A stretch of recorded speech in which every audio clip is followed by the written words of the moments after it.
Joining me now, Democratic Congresswoman Pramila Jayapal of Washington State, who serves on the Judiciary Committee.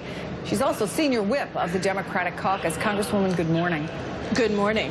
What was your gut reaction when you first heard this news?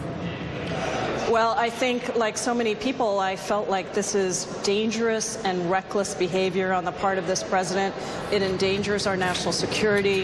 It is of deep, serious concern for every single American, because we need a president who understands the consequences of sharing information, classified information, a president who understands what this will do to our relationships with allies who are critical in our fight for national security. I think it's an extremely disturbing development, and I think all of Washington is, as you said, on edge about what this means for our future and for our national security. Well, President Trump, as you know, early this morning was defending his actions on Twitter. He said he wanted to share facts about terrorism and airline safety with Russia, which he said he has the absolute right to do. This information was obviously very sensitive. The U.S., according to the report, hadn't even shared it with our allies. But is it the president's right to do that, number one? And number two, should perhaps a lot of members of Congress do what Marco Rubio just suggested, not jump to conclusions, find out more, get briefed on it at the appropriate time in the appropriate place? Well, first of all, I think the fact that the president took to Twitter to defend these actions is a problem in and of itself. I mean, this is a president who should understand the nature of classified information and all of the things that accrue to dispersing that kind of classified information. He should know that, or he should get briefed on it if he doesn't know it. But that, to me, is a massive problem. Number two, we have been calling for an independent investigation into the ties between the Trump administration and Russia, the Russian government's influence on our democracy.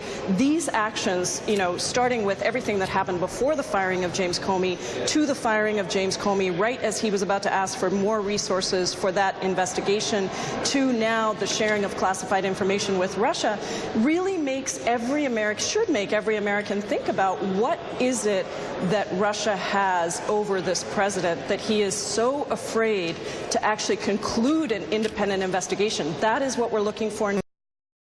A bipartisan commission that will really take on this issue and set it to rest. If the president has nothing to worry about, then he should welcome that kind of investigation. The fact that he is running in the opposite direction and doing things that really endanger the trust of the American people with our government, I think should be a bipartisan concern. And I hope that Republicans continue to step up and say, yes, we're going to push for that bipartisan commission, that independent investigation, so that we can get to the bottom of this. But I don't need to tell you, you are in the minority, that you've been making this call. You and other Democrats have been making this call for an independent investigation into Russian meddling for, what, months now.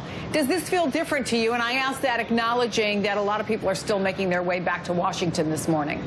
It does feel different, and I think that one of the challenges has been there have been so many breaches of conduct, I would say, and judgment from the very beginning, and so it becomes difficult to continue to show the escalation that we have seen in this administration. But I think the firing of the FBI director, somebody who has a 10-year term, specifically because we don't want to impede investigations into the president of the United States, and the sort of the way it takes us back to some history in this country, I think shows us that we're getting to a different point now. And it does take time for the American people to understand exactly what's going on. Our job in the minority, but also in the majority, is to protect our democracy. And I really hope that these latest events, from the firing of James Comey to now the sharing of classified information that shows a tremendous lack of judgment and understanding on the part of this president about what national security is really about, I hope that causes more Republicans to really step up and do what's right for the country and not play politics with this. One of your Democratic colleagues, Eric Swalwell, was on Morning Joe this morning talking about what should happen next. Let me play for you what he said. What we want now is for the people who were in that room to come to Congress and tell us just exactly what was exchanged with the Russians, what programs that the U.S. have right now are affected and compromised, and what we're going to do to protect intelligence officers and American troops who are in the battlefield and could be affected by this. As we sit here, or as you stand there, Congresswoman, right now, how confident are you that those of you who are in the halls of power in Congress will get to the bottom of this? We have to get to the bottom of it. Our country depends on it. Our democracy depends on it. That's a big statement. I want to interrupt you to say our democracy depends on it, our country depends on it. That's a pretty powerful statement, Congresswoman.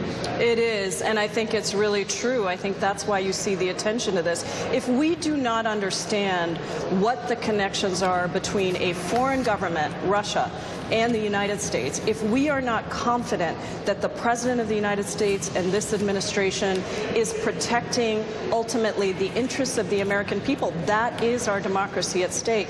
It is a big issue, and I think it's important that the media and the American people understand how big of an issue it is. And Representative Swalwell is right that this has implications for national security, not only on the large global level, but also in terms of what it means for our troops, what it means for our strategy going forward. I mean, this is not just a made-up thing. This is something that has had time after time roadblocks thrown into place by the very person who should be stepping up to lead an investigation. Congressman Paul, we thank you so much for your time this morning. Much appreciated. So much.